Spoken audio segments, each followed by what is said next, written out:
Science Night. Please stand by.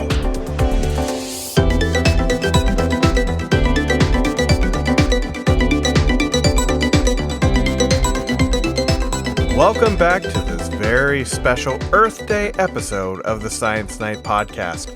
My name is James, and with me tonight is Steffi. Hey. And we have a very special guest, returning champion and Green Party candidate, Dr. Devyani Singh. Hello, how are you doing? I am doing great. Thank you again for gracing us with your presence, and we're going to talk about Earth Day.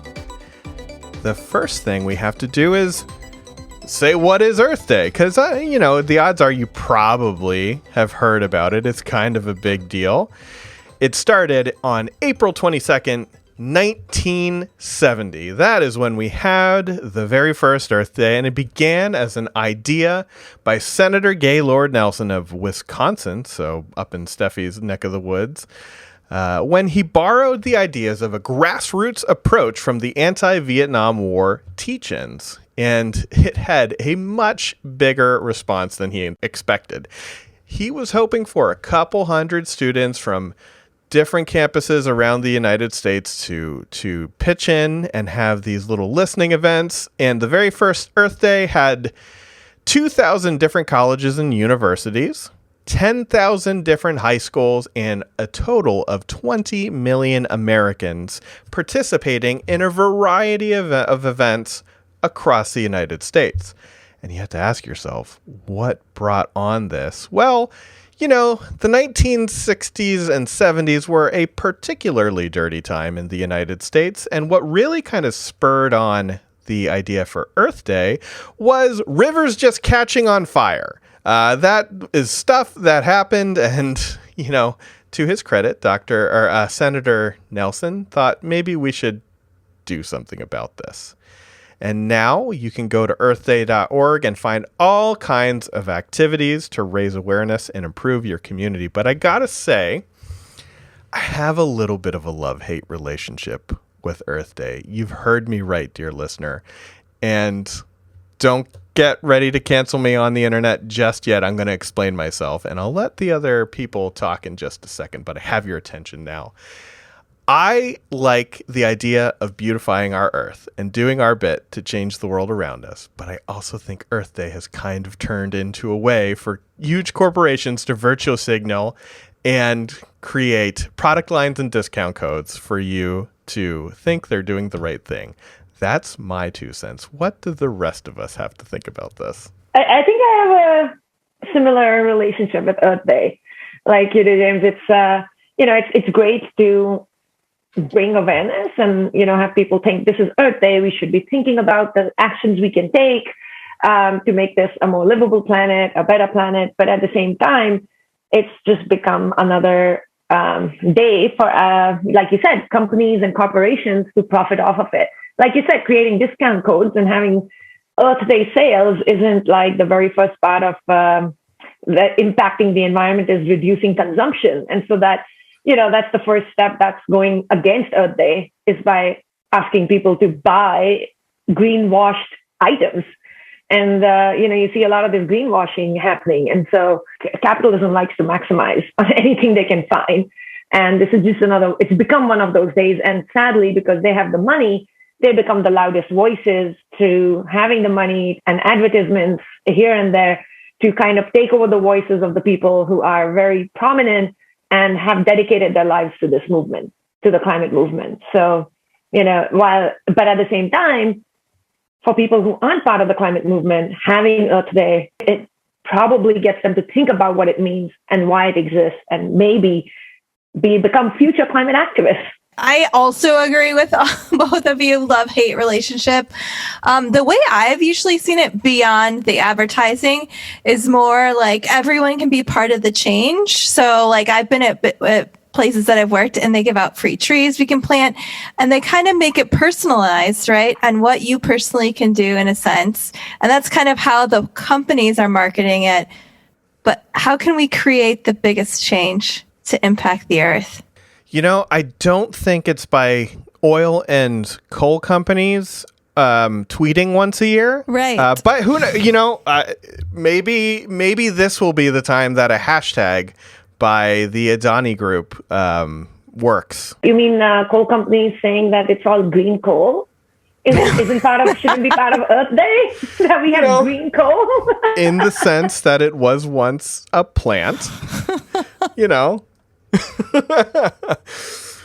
And, I want to talk about a particularly nefarious thing that has come up around Earth Day, which is these groups of highly polluting companies that are using the words of environmentalism to actively thwart activities by environmentalists. Specifically, I want to talk about an article from The Grist that was written by Kate Yoder. She talked about a group of different kind of cabals. So specifically, it started in 1991 when a group of manufacturers, oil companies, auto manufacturers, lobbyists from things as diverse as General Motors to the thing that I really have come to dislike quite a bit, the United States Chamber of Commerce, which just seems to pop up in things that make me a little bit angry. It is called the Global Climate Coalition, which sounds great, right? This coalition of things that are going to help the climate. But what they did starting in 1991 with these 79 members and millions of dollars was actively thwart any attempt to reel in climate change, which was just, being discovered back then. And there is language that was sent out as bullet points from this group in 1991 that is still being used by West Virginia senators today. Yeah, and I'd like to add to that, like we were discussing earlier, is, this is a known tactic which has been done, is to come up with organized, funded by big oil and others, to come up with these names that sound like green or environmental organizations, but their job is totally to run these misinformation campaigns. And, we saw this with the tobacco industry, and we have seen this in the climate movement where Shell and Exxon and, there's been those leaked papers where their own scientists in the 80s were warning them that fossil fuel extraction will have catastrophic impacts on climate change. And then they decided that the best way forward was to create misinformation and create doubt in the science of climate change to make people think that there isn't consensus and to continue maximizing profits and to keep increasing production. And so it is not that they didn't know and it was their own scientists. They have just put in millions and millions and millions of dollars into misinformation campaigns. There's this book, I think it's by Naomi Oreskes, The Merchants of Doubt, and that talks about all of this. And somebody I know, I've met personally before, and he tweets a lot about this, and his PhD research is on this, is Ben Fanta, who's been doing a lot of work on the misinformation campaign by big oil. It's sad, but eye-opening. That's massive. And it's a good reminder to follow the money. You should do research on where these companies originate from. And that kind of gives you that insight on why they're pushing what they are and what the real hidden message is. That's a tactic you can use in so many things, from papers that make climate change seem like it's very unsettled and potentially not happening to things like, hey, sugar's fine. We should all be eating sugar. See who's paying for the research and see what kind of peer review process the thing that is publishing the paper has before you just post it on Facebook. And Devyani, you talked about greenwashing. I have the list of different groups that sprung up after the Global Climate Coalition became really successful. And we can see if they're greenwashing their activities a little bit. So we have the first one was the Global Climate Coalition. And because this is basically a Life of Brian sketch, we also have the Global Climate Council and my personal favorite, the International Petroleum Industry Environmental Conservation Association, that was led by Exxon. And it was created, after the Exxon Valdez oil spill just spent billions of dollars from their coffers. They decided to do this. And, It doesn't seem like any of these groups actually advocated for any kind of meaningful change. In fact, they actually openly bragged. They called it a brag sheet, but they bragged about their efforts to water down any kind of impact that the Clinton administration's decision to put energy taxes in place. So they watered all of that down and they openly bragged about it. So I know this episode seems like we're just super, super depressed about everything. But, you know, when people with all the power and the money decide to do stuff like this, it's tough to stomach. Devyani, what should we do when we have these seemingly insurmountable odds with these big companies? How do we break through the noise? I truly believe in citizen action and, in protests and in peaceful protests. And, we've seen recently, even scientists, after the last IPCC report a couple of weeks ago, we've seen the scientist rebellion taking place and people coming to the streets. And I think that's really important in showing where we stand. But at the same time, we need to ensure that we are forcing our governments at all levels to really put policies in place that do this. Because at the end, our protests are not, the companies won't listen to us protesting. We're protesting to get government action. And we can do that through voting for the right people. We can do that by, calling our local representatives, emailing them, speaking with them, letting them know that this is important. And, volunteering our time with NGOs that are doing some good work. In Canada, we have 350 Canada. We have a few others here in the US also. We have a lot of NGOs doing this work. So just like I say, to tackle climate change, we don't have any silver bullet in terms of technology or action. The same way, what we really need to do as ourselves is do everything. But most importantly, we need correct policies. And that's not just to ensure that we have this just transition away, away from fossil fuel to cleaner energy sources, but that just aspect is looked after. Because eventually when climate change gets worse, and we're seeing that already, solar is cheaper than, oil and gas and other forms of fossil energy, companies, being capitalists will try to, might eventually on their own transition to cleaner sources because it's cheaper. But that's not going to protect the people involved in this industry. We saw that with the forestry industry collapse. We saw this, that the people who are the poorest get left behind and the rich CEOs take their golden parachutes and bail, right? And so we really need to make sure we're putting those policies in place now, because this energy transition will happen, whether we like it or not in the next couple decades.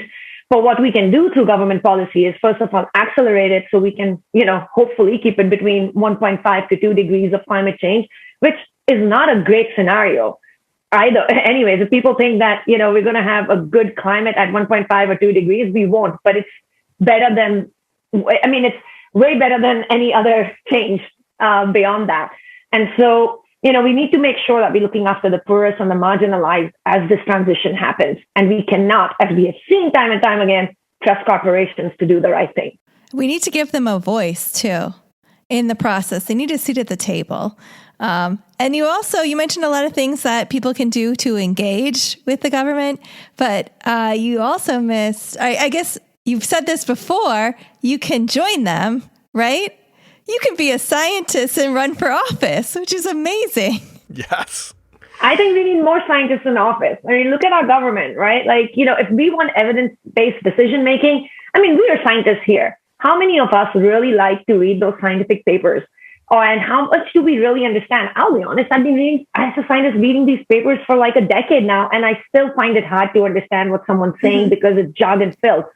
How do you expect a politician who has no background in science to read thousands of these papers that are so specific to one point and then pull out the top 5 things that science recommends to do for a certain policy item, right? We need to be better as scientists to not only communicate, but like you said, I don't know if the US has it, but in Canada, and especially in like British Columbia and Vancouver where I am, I've been insisting we should have like a chief science officer or a person, right, whose job is to synthesize the best available science out there and then communicate it to the policymakers. We need the office of a chief scientist or something like that, where we have scientists. But as you mentioned, or you can run for public office, where you can be the person who understands the science and help create that change in government from within And, I think we've spoken before. I ran at the state or province level in Canada in 2020. I ran federally last year.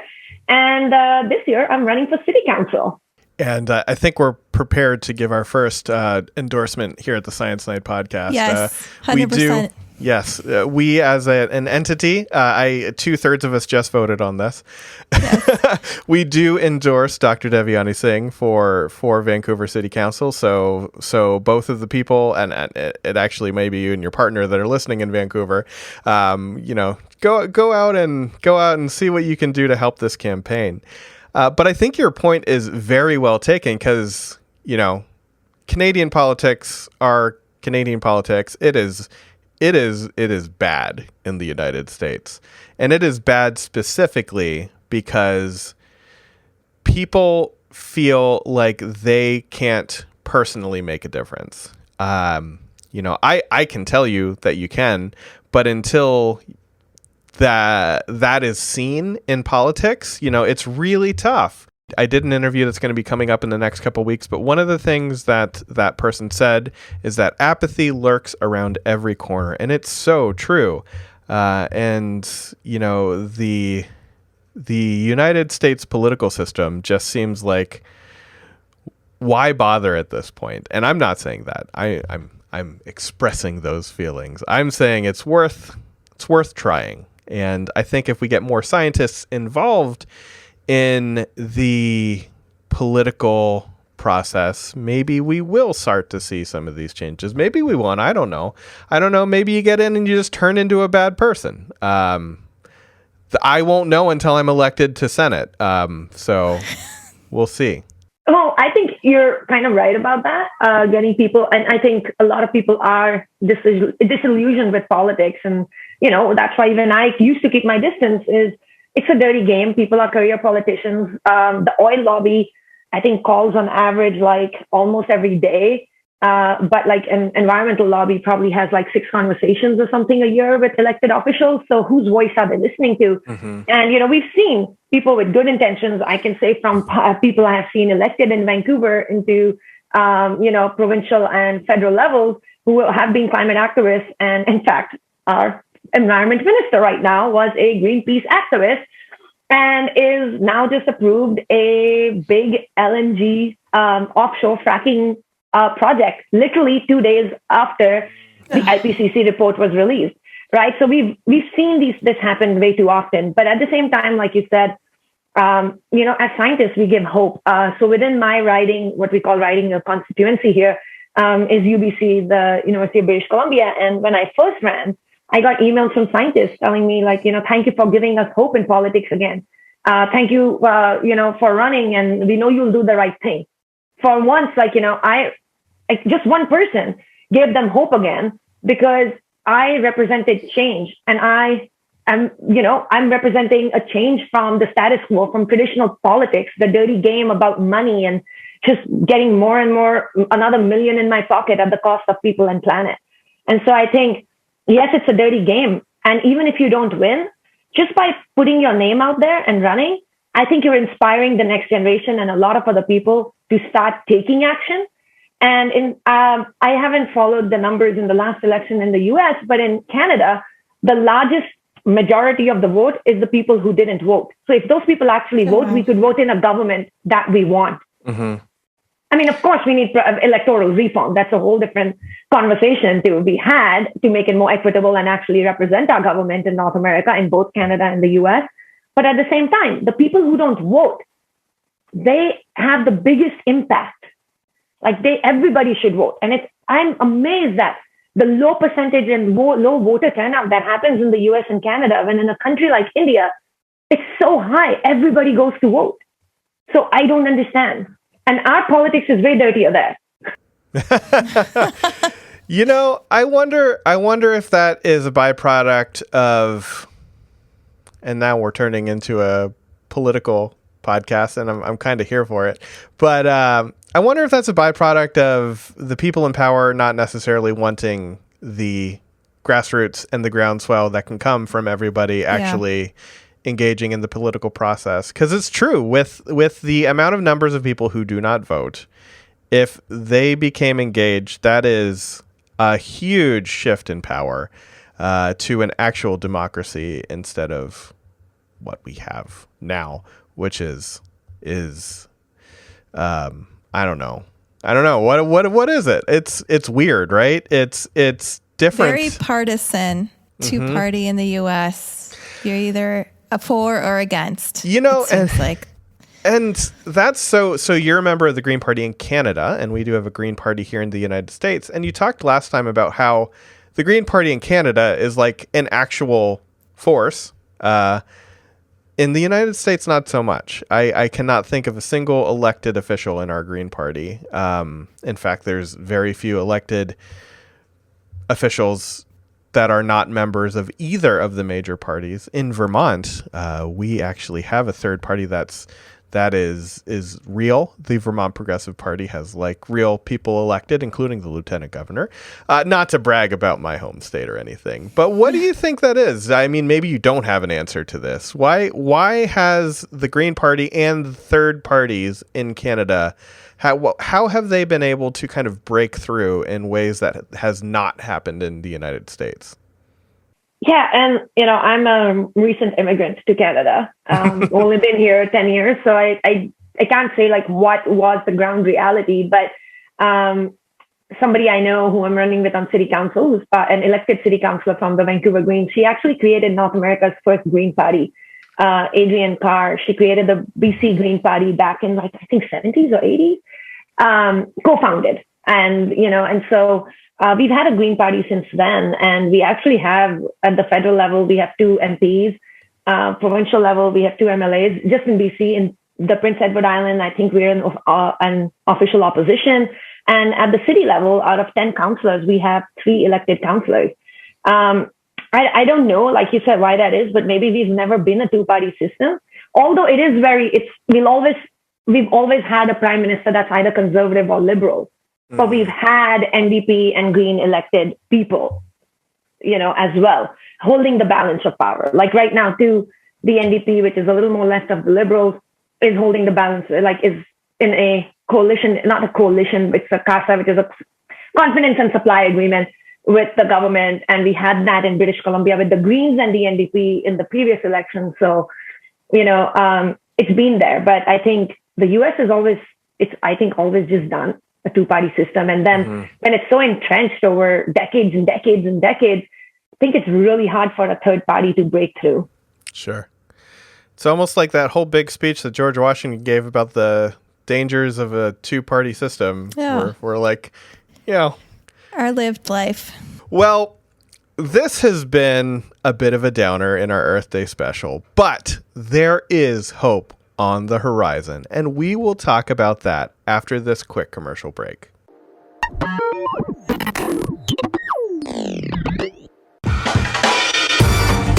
Hi, I'm Matt. And I'm Phil. And together, we host the History's B-Side podcast. History is full of amazing stories and memorable people. But we don't care about them. Every week, we break down history's biggest stories and the forgotten people who made them happen. We're not historians. We're just 2 guys who enjoy a great story and plenty of laughs. Find us on Apple Podcasts, Spotify, Amazon Music, and more. Or follow at History's B-Side on Facebook, Twitter, Instagram, and YouTube. This is History's B-Side.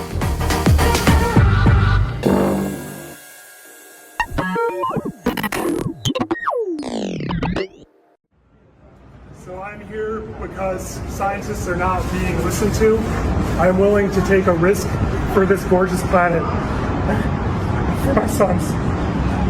And we've been trying to warn you guys for so many decades that we're heading towards a fucking catastrophe.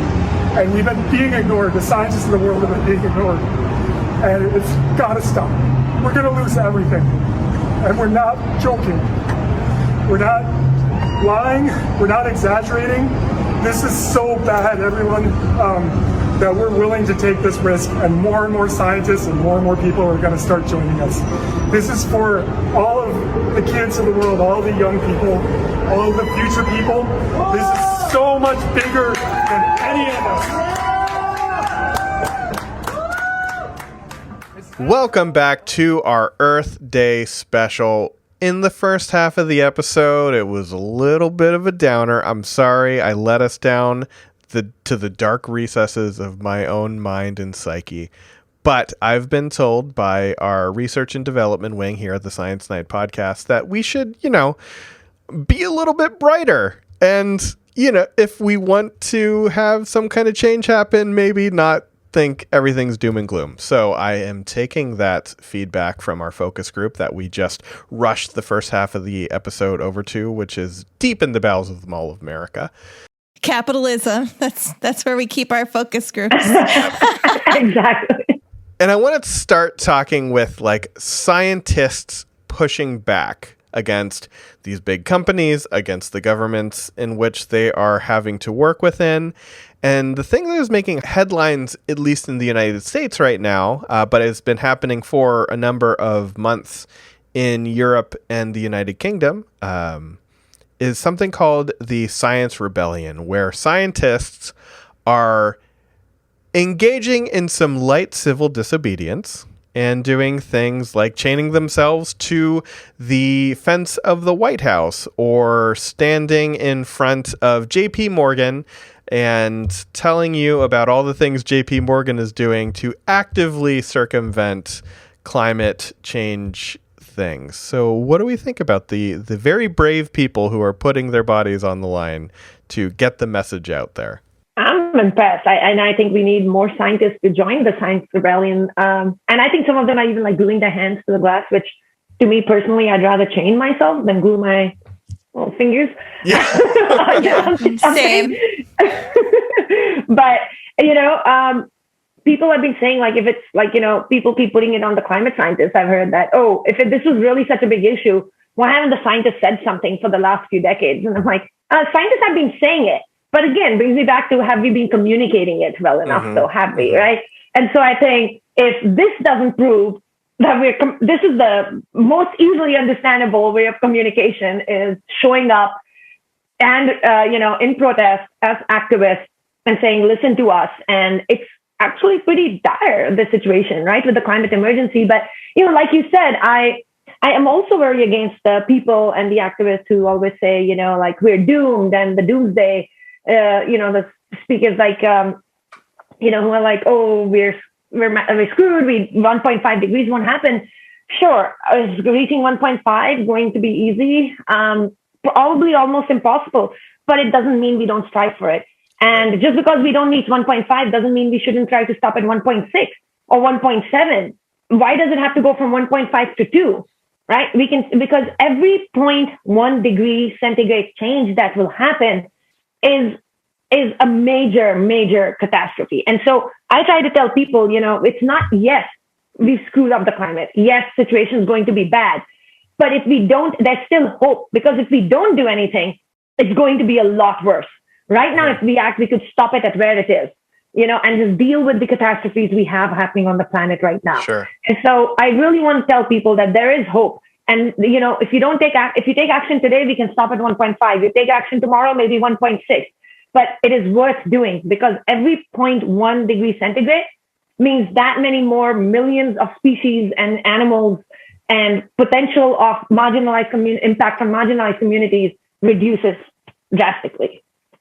And so, there is hope, and we should go look at climate action with hope, not with doom and gloom. Mm-hmm. Yeah, I think it's frustrating as a scientist because it takes a long time to get funding, research funding, which is given out by the government, which is very small amounts compared to the lobbyists, the money that goes into lobbying against this research. And that is so frustrating. And to get policy that actually supports more funding or actually changes something also takes time. So at some point you get frustrated and you go to the streets and you get out there and you tell people what you're working with and what you're trying to do and how you're trying to help the world. And I think that is a powerful message to get across, because I think it's often lost, like what we have to do just to get the resources to do the funding in the first place. And then how hard it is to communicate it to the necessary parties. Yeah. I think we've seen, kind of the proof of concept with the pandemic. And I don't want to say that mRNA vaccines are something that were just started to be researched and developed during the pandemic. It's been happening for a long, long time. But when you take the funding question and the kind of things that hold up research out of the equation, science can work really rapidly, especially science working rapidly when everyone's kind of at home and we have to restart the gears of all of these labs, kind of at the same time. But the COVID vaccines that are very effective, very safe, if you're not vaccinated, please go get vaccinated right now, happen pretty rapidly. And I think what you're saying, Steffi, is also a point that's very well taken. That's not the usual case. It's usually like finding that funding, making it through these regulatory things. And I'm not saying that all regulations are a bad thing either. I think they're very important. But I can see where somebody who, like me, who is hard money funded and doesn't have to worry about that because I just teach in my lab, where that can be really, really frustrating. Yeah, and something as urgent as climate change, that we need to do action now. That's why I love these people are out there being rebellious, fighting for the cause.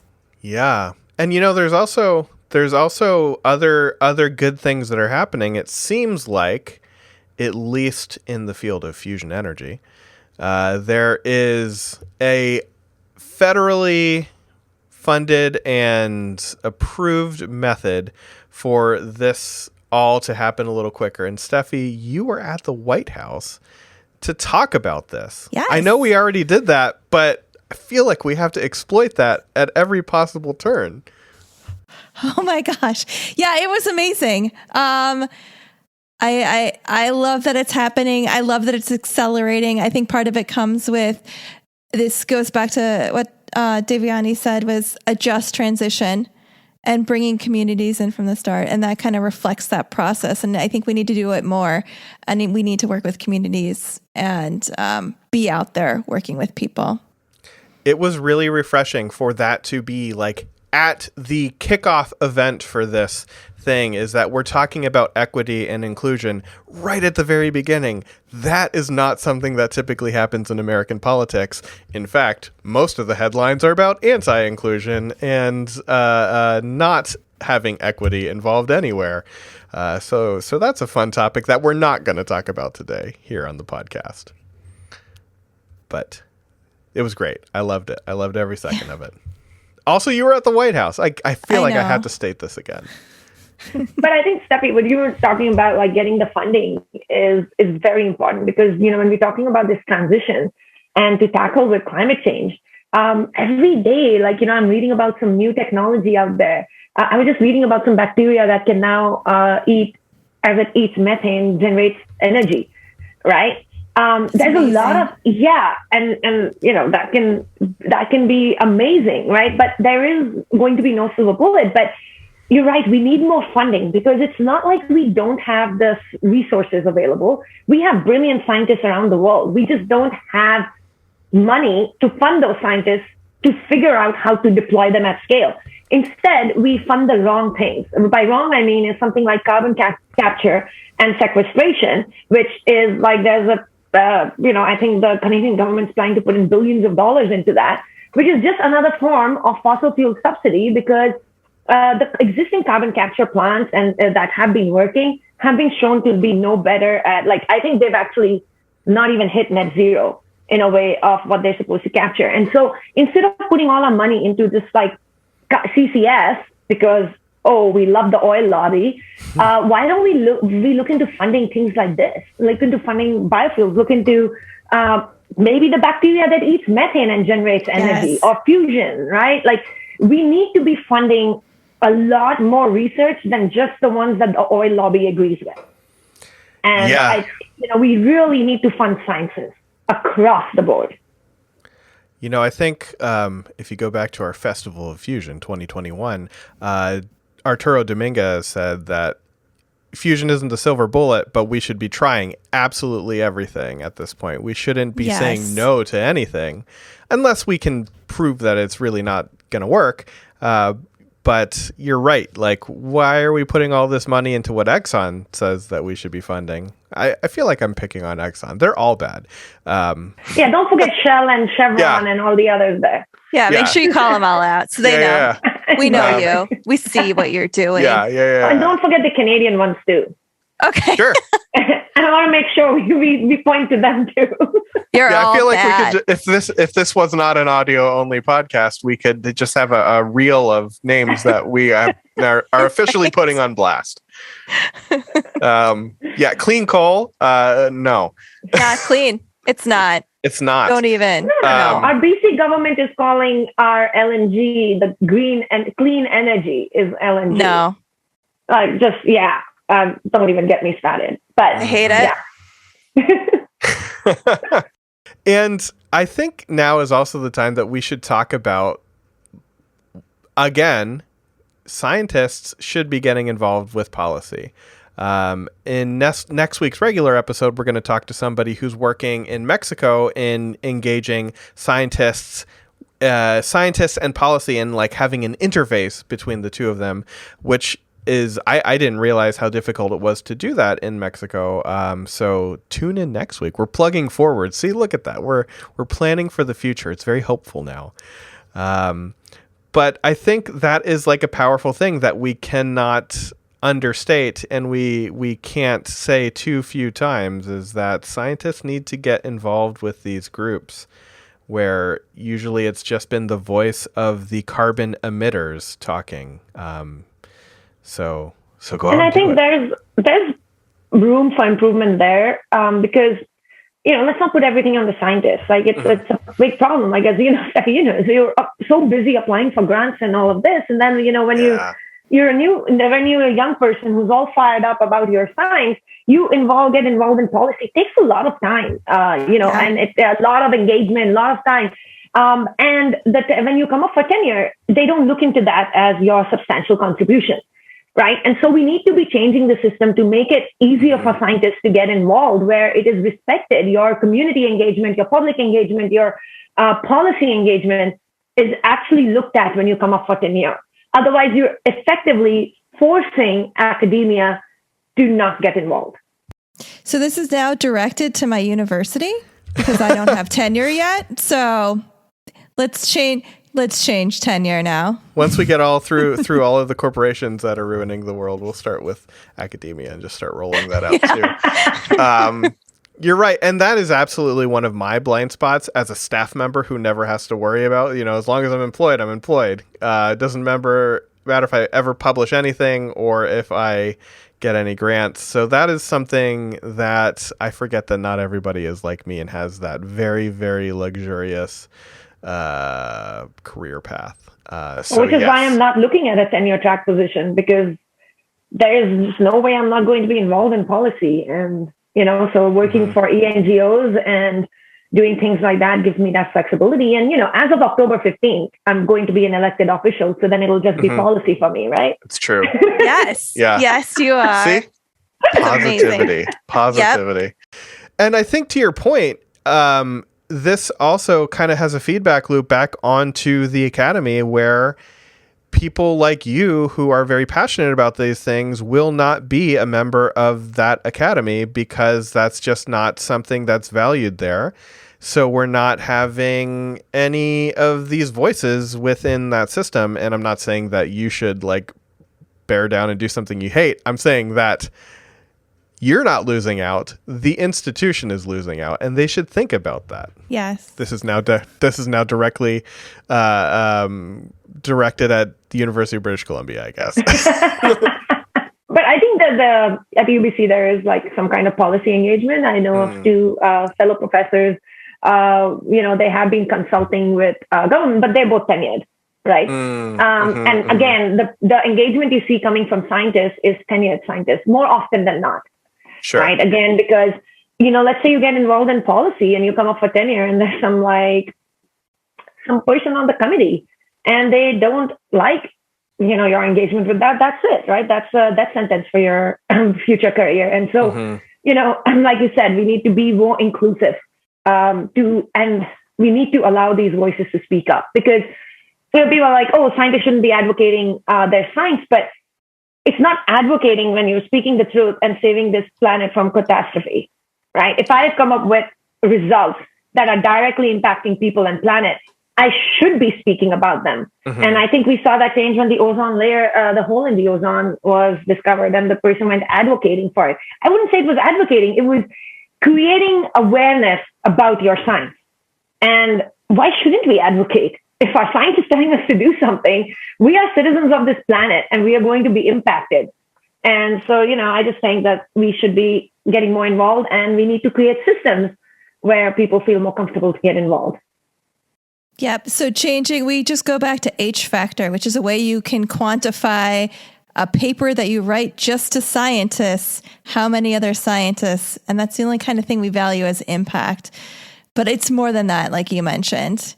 So much more than that.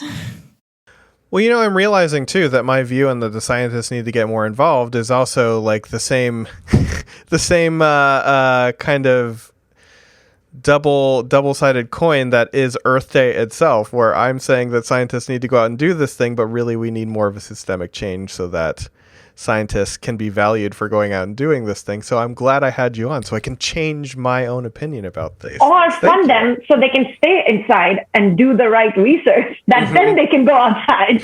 And both. Actually, let's just do both, right? Everything all at once. I love it. Well, I feel like I've been inside of a bubble right here. So I'm going to go out and see if I can find anything happening in my own community that I can report on this Earth Day podcast. So I'll be back in just a minute.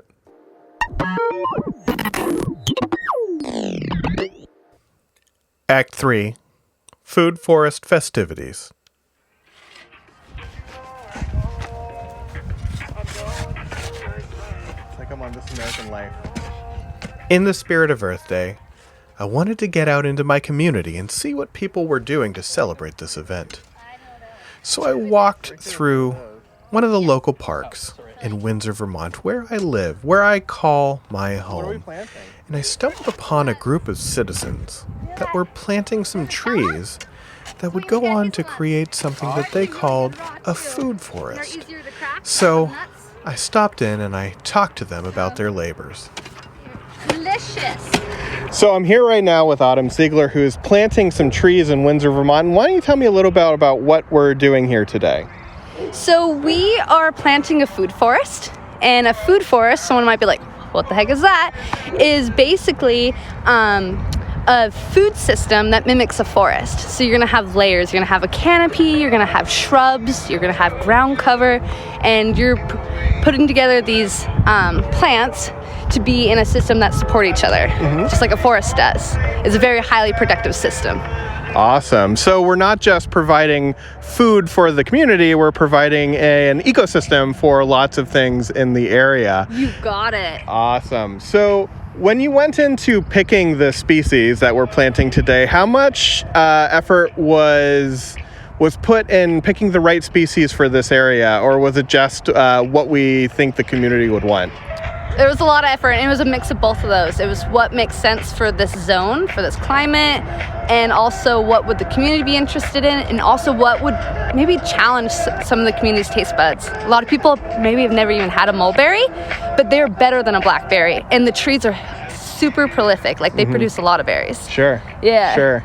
And everything is native to this area, correct? No. No? Okay.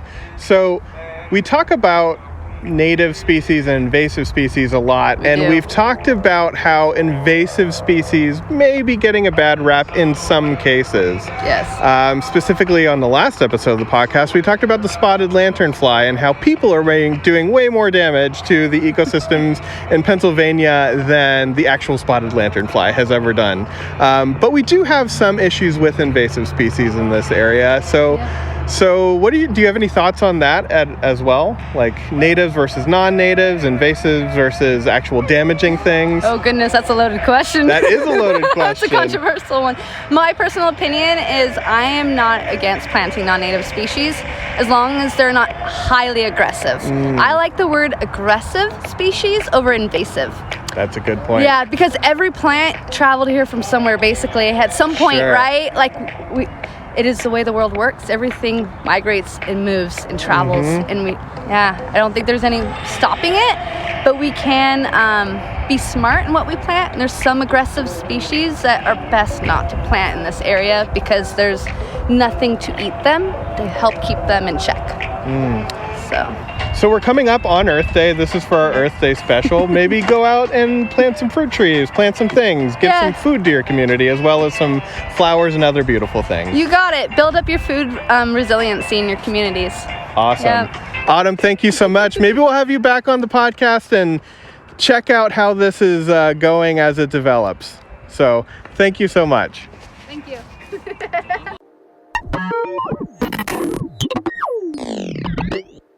I think what you mentioned about the food forest is very important. I think it's Seattle that's done one. It's got one. Maybe. There's one of them on the West Coast near us. So I think it's Seattle. But I think we should be doing more, especially in a city like Vancouver, where we're dealing with like a homelessness crisis. We have a lot of spaces where we can grow fruit trees and food stuff that is, accessible to the community. We see so many cities in the US that are food deserts. And we need these, not just community gardens, but like community forests. Sure. That are edible forests. They provide shade during heat domes and hot summers. They provide food for people, fresh food. And it's important. And I think this food resilience, other than within cities, it's really something we should be doing a lot more of. And, I think one of the things that I appreciated her talking about was how you can choose plants that could potentially challenge the palates of the people in your community and maybe broaden horizons that way. I could also imagine these food forests as a great way for any kind of community outreach within the sciences, where you can have people that are engaged in plant sciences talking about that and have some great workshops. And it also seems like something that local governments, hint, hint, could have as an easy win. This is like fairly low cost. You can choose an area where this is low impact to everything else, and you can just make this happen. I don't know why all towns aren't looking at the areas where this could be done and doing it. What you mentioned about local governments and towns, I think is another great thing to mention. You were saying, what can we do as citizens on Earth Day? I have come to realize that's how much you can get done at the city level. Just be engaged in your municipal politics. And so I know in the city of Vancouver, I can speak from here, but I'm sure there's ways to find out in your city when the city council's meeting. And when they do, they have online the agenda and the motions they'll be passing. And you can go and speak to them. I signed up to go speak at city council on certain motions regarding net zero homes, regarding the climate emergency plan that our city has, or write to your local official, because they're really listening to you. Your congressperson might not listen to you as much, and they're one voice in so many in government, but your city, your people representing you in your wards or at the citywide level, they're listening to you. So, write to them about, have you thought about a food forest? Maybe I can work on a motion with you to introduce it to council next, right? Have you thought about doing XYZ in my neighborhood? And help, as a scientist, help them work on that motion. And those motions are a lot easier to pass at the city level than they are at a state or a federal level. And so I would say that that's one thing you're looking what to do on Earth Day. I would say go online, see in your city how you can get involved in that local politics, and come up with some ideas you think your city should be doing. And I got to say, speaking as somebody who was a local elected official, local elected officials in small towns and small cities love hearing some kind of constructive plan that you could actually do and have done, rather than just emailed complaints with no actual way of fixing anything. So if you have an idea and you're like, oh, they don't want to hear from me, they absolutely want to hear from you. So reach out. I guess we should kind of end in a full circle sort of way. We talked about how Earth Day is this love-hate thing, and we talked about a little bit of the darkness, but let's bring it into the light. And earthday.org does legitimately have some great activities that you can do. It can teach you how to compost. It can teach you how to get in touch with local extension services. So if you want to find native plants that I didn't realize can often be found for free if you want to plant native plants in your areas, depending on your extension service, obviously. But there are ways for you to do that and learn, and earthday.org does have a lot of those things. And I think maybe we should think of Earth Day as one of those tools in our toolkit where maybe we find that person that wasn't so on board and we can have an opportunity to effectively communicate science to them. So maybe Earth Day does have its place. It's just not the end all and be all that certain companies want you to think it is.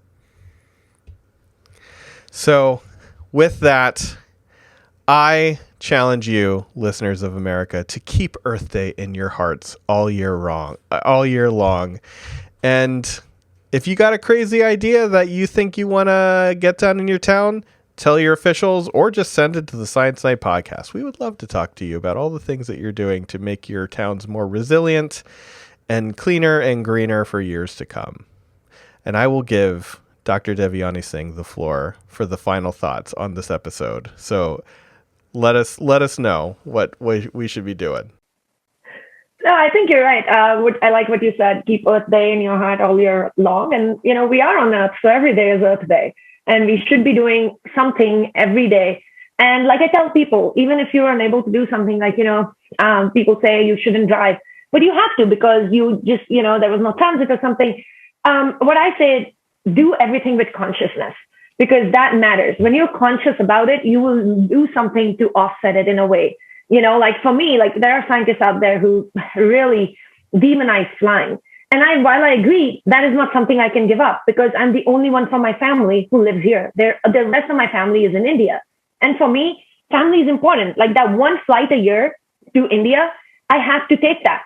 But I do everything year round with consciousness to reduce my impact everywhere else I can. I go to a store, I carry my own bag. You go out to this. The most important thing you can do is actually something I do when I go to restaurants to eat, which I haven't done during the pandemic because I'm still not comfortable sitting inside.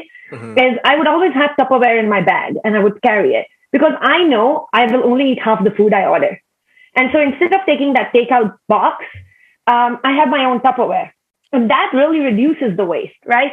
Or when I go to buy loose stuff from the grocery, I actually just put it all in the basket and then just dump it all in my bag. I don't need to individually, unless it's something like, green beans, you don't need to individually put them in bags because I have to come back and wash it all together and put it in the fridge anyhow.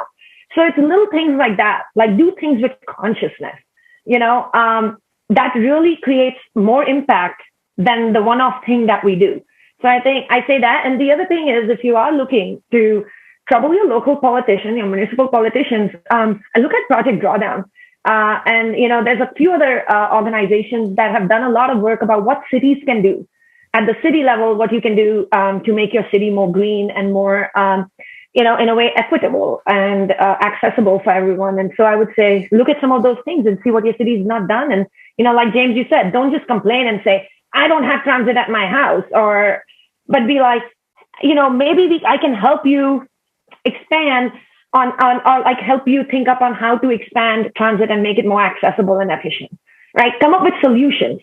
Don't just criticize. And so with that, I will let Steffi say something. Yeah. Oh, and always feel free to reach out to me if you need any help. I think you covered it. I mean, you gave some great ideas. You expand from like personal to city and beyond. So we're just going to ride that out. You just took those different particles and fused them together into one coherent ending, and it was beautiful and touching and very powerful. Well, this has been our Earth Day special. If you want to follow us and see what we're doing, maybe I'll throw some Earth Day stuff up on my feed. Right now, my Twitter is just complaining about Philadelphia athletics. So go in there if you want to hear me rant about the Phillies and Sixers. But if you want to do that, my Twitter is at James_Reed3. Steffi, where can everybody find you? You can find me at Twitter at Steffi Deem. And Devyani, I know that you got some important things coming up with your campaign. So how can we support you? How can we find out what you're doing? And how can we be the first to know when you are elected as a local official in the city of Vancouver? Yeah, feel free to follow me on Twitter. It's at Kumari, Kumari_Devyani, Devyani.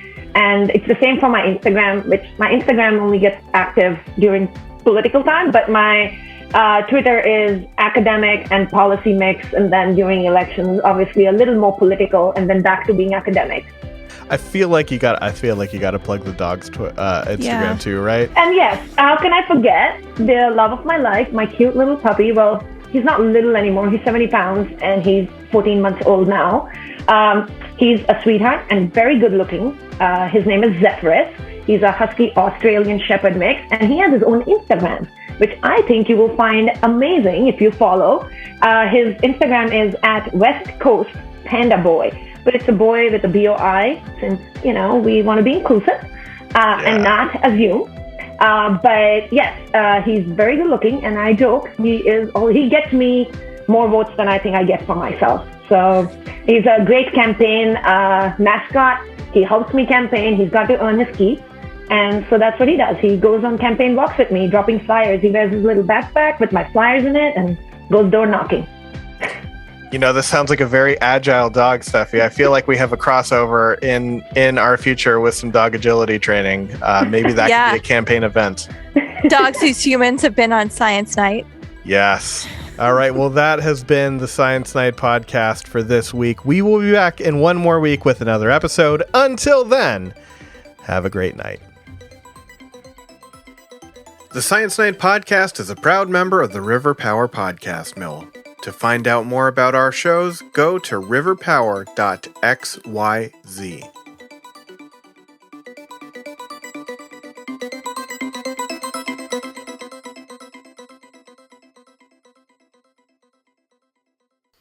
Wait, you're still here? There's no stinger. It's Earth Day. Go out and plant some trees or something. And, of course, Happy Earth Day.